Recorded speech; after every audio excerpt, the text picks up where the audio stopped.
নবী বলেন, জিবরাইল, আমি যদি হুকুম করি, আমার হুকুমে যদি দুই পাহাড় দিয়া মানবগুলিকে সব যদি পিষে মেরে ফেলে দাও, একটা কাফেরও যদি না বাঁচে, তাহলে কার কানে আমি পৌঁছাবো লা ইলাহা ইল্লাল্লাহু মুহাম্মাদুর রাসূলুল্লাহ।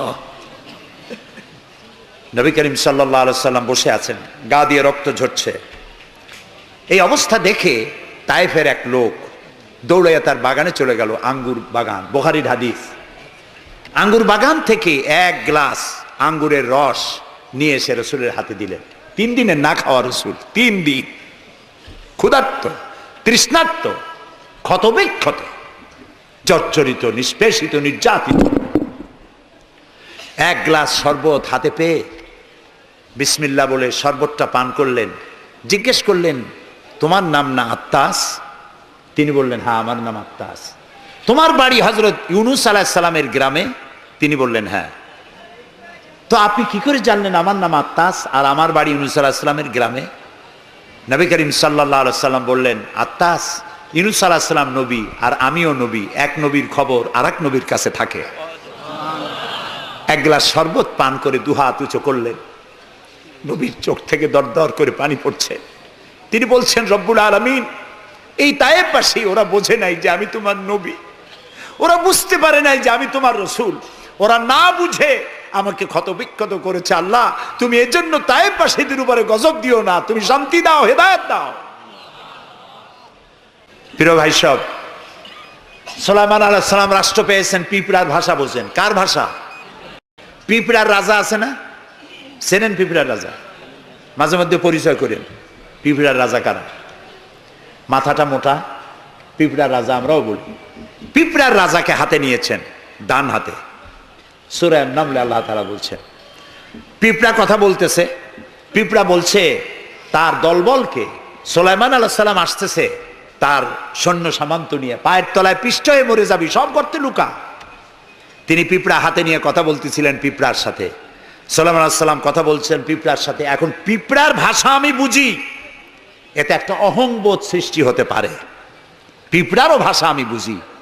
নবুয়তের শান দেখুন, পিঁপড়ার ভাষা বুঝতেছেন, সেখানে তিনি বিনয়ী হয়ে গেলেন আল্লাহর সামনে। তিনি বললেন, রব্বি আউজি'নি আন আশকুরা নি'মাতাকাল্লাতী আন'আমতা আলাইয়া ওয়া আলা ওয়ালিদাইয়া।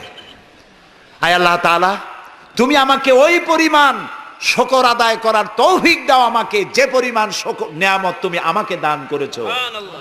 ওয়া আলা ওয়ালিদাইয়া, এবং আমার মা বাবার প্রতি যতটা নিয়ামত তুমি আমাকে দিয়েছো।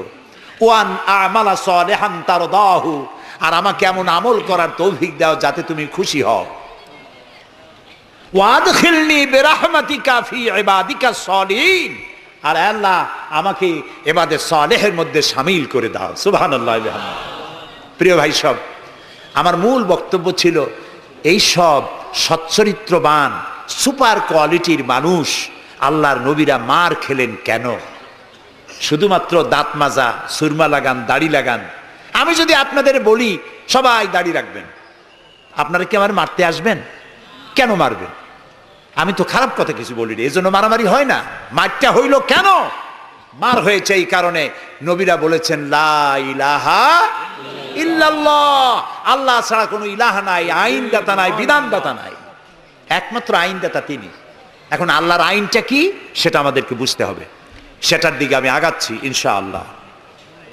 নবী করিম সাল্লাল্লাহু আলাইহি ওয়াসাল্লাম যখন এই কালিমার দাওয়াত দিলেন, মার শুরু হয়ে গেল। যারা এতদিন বলছিল আল আমিন, কি বলছিল রসুলকে? আল আমিন, তারাই এখন নবী করিম সাল্লাল্লাহু আলাইহি ওয়াসাল্লামকে পাগল বলা শুরু করলো। রসুলকে পাগল বলা হলে আঘাত লাগে কার গায়ে? আঘাত লাগে কোথায়? আল্লাহর গায়ে বলা যাবে না, আল্লাহর অস্তিত্বে আঘাত লাগে। আল্লাহ রাব্বুল আলামিন এই কাফিরদের অপবাদের জবাবে আল্লাহ তাআলা প্রতিবাদ করলেন। তিনি বললেন, ওয়ামা সাহিবুকুম বিমাজনুন, তোমাদের সাথী পাগল নয়। তোমাদের সাথী বললেন আল্লাহ তাআলা। কেন? তোমরা তো এই লোককে হতে দেখেছো, তার শৈশব, কৈশোর, যৌবন, আর এই বয়স পর্যন্ত তোমরা তাকে চোখের সামনে দেখেছো। পাগলামির কি দেখলে তোমরা তার ভেতরে? কেন পাগল বলো? তিনি পাগল নন, তিনি শায়ের নন, তিনি জাদুকর নন, তিনি গণক নন, তিনি আমার নবী। প্রিয় ভাই সব, মুসলমানেরা মার খাচ্ছে, পালিয়ে বেড়াচ্ছে। বুখারী শরীফে এসেছে ওয়ান খাব্বাব বিনিল আরিত রাদিয়াল্লাহু তাআলা আনহু আন্নাহু قال শাকাউনা ইলা রাসূলিল্লাহ সাল্লাল্লাহু আলাইহি ওয়াসাল্লাম ওয়া হুয়া মুতাওয়াসসাদুন বুরদাতুন লাহু ফি জিল্লিল কাবা। হযরতে খাব্বাব বলেন, আমরা অত্যাচারে অত্যাচারিত হয়ে একদিন নবী করিম সাল্লাল্লাহু আলাইহি ওয়াসাল্লামের কাছে গেলাম, যে দেখতে পেলাম তিনি কাবা শরীফের ছায়ায় চাদর মুড়ি দিয়ে আরাম ফরমাচ্ছেন। আমরা কাছে গিয়ে বললাম, আলা তাদউ লানা আলা তাস্তানসিরু লানা ইয়া রাসূলুল্লাহ, হে রাসূল। মাইর খাইতে খাইতে আমরা শেষ হয়ে গেলাম। আমাদের মুসলমানদের উপরে আগুন চাপা দেওয়া হচ্ছে, পাথর চাপা দেওয়া হচ্ছে, বেলালকে উটের পায়ের রশিতে বেঁধে উট তাড়ানো হচ্ছে। ক্ষুধার জ্বালায় শেষ হয়ে গেলাম, ঘুমাইতে দেয় না, মাইরে অস্থির হয়ে গেলাম। হে রাসূল, আপনি কি আল্লাহর কাছে আমাদের জন্য দোয়া করবেন না? আপনি কি আমাদের জন্য আল্লাহর কাছে সাহায্য প্রার্থনা করবেন না? বুখারীর হাদিস।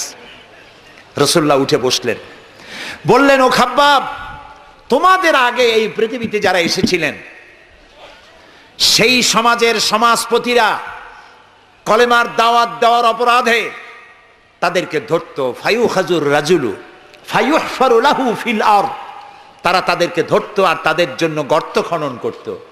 ফায়ুজআলু ফিহা, এরপরে সেই গর্তের ভিতরে তাকে কোমর পর্যন্ত গেড়ে দিত।